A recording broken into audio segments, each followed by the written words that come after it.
आजाद Hindustan live, सच के साथ। लाड़वी में विधिक साक्षरता शिविर का हुआ आयोजन।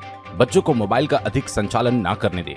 राष्ट्रीय विधिक साक्षरता शिविर जिला विधिक सेवा प्राधिकरण के अध्यक्ष श्री सुनील कुमार जैन के निर्देश एवं सचिव जिला न्यायाधीश श्री सुजीत कुमार सिंह के मार्गदर्शन में legal and defence council system के डिप्टी चीफ श्री रुपेश शर्मा, सहायक सुश्री निशा कौशल द्वारा ग्राम लाड़वी में शासकीय कन्या माध्यमिक विद्यालय में राष्ट्रीय विधिक सेवा प्राधिकरण की योजना अंतर्गत तस्करी और वाणिज्यिक यौन शोषण पीड़ितों के लिए साक्षरता शिविर एवं बच्चों को मैत्रीपूर्ण विधिक सेवाएं और उनके संरक्षण के लिए विधिक साक्षरता शिविर का आयोजन किया गया।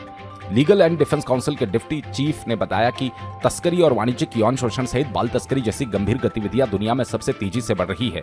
ये गंभीर आपराधिक गतिविधियों में से एक है जिसमें बच्चों और लड़कियों की तस्करी बड़े पैमाने पर एक देश से दूसरे देश में की जाती है। तस्करी में जिन बच्चों और लड़कियों को लाया जाता है उन्हें फिर वहां पर खरीद और बेचा जाता है। उन बच्चों और लड़कियों से अवैध काम करवाया जाता है, भीख मंगवाना, गंभीर अपराध में लिप्त करवाना, वेश्यावृत्ति कराना, ऐसे गलत काम करवाना। तस्करी कई प्रकार की होती है जैसे नशीली दवाइयां, वेश्यावृत्ति, मानव तस्करी, अपहरण जैसी बहुत सी होती है। इन्हीं गंभीर अपराधों को देखते हुए राष्ट्रीय विधिक सेवा प्राधिकरण नई दिल्ली द्वारा योजना 2015 बनाई गई, जिसमें इन मामलों में पीड़ितों के लिए कई प्रकार की सहायता के लिए योजनाएं संचालित की गई। पुनर्वास प्रतिकर विधिक सहायता जैसी सहायता जिला विधिक सेवा प्राधिकरण द्वारा पीड़ितों को प्रदान की जाती है। लीगल एंड डिफेंस काउंसिल की सहायक सुश्री निशा कौशल ने बच्चों को मैत्रीपूर्ण विधिक सेवाएं और उनके संरक्षण के संबंध में बताया। प्रत्येक बच्चों को उनके मूलभूत अधिकार प्राप्त है, उन्हें जीने का अधिकार, विकास का अधिकार, संरक्षण का अधिकार और समाज में भागीदारी का अधिकार शामिल है।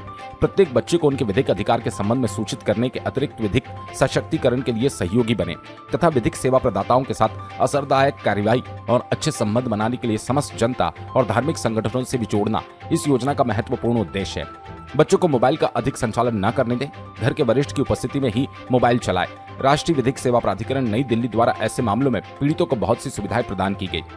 स्कूल की प्राचार्य मधुबाला डावर ने बच्चों को समझाइश दी कि किसी भी अनजान व्यक्ति से बातचीत न करें, कोई खाने पीने को दे तो कुछ नहीं खाए, घर पर बड़े बुजुर्गों का सम्मान करें और बड़ों का कहना मानना चाहिए।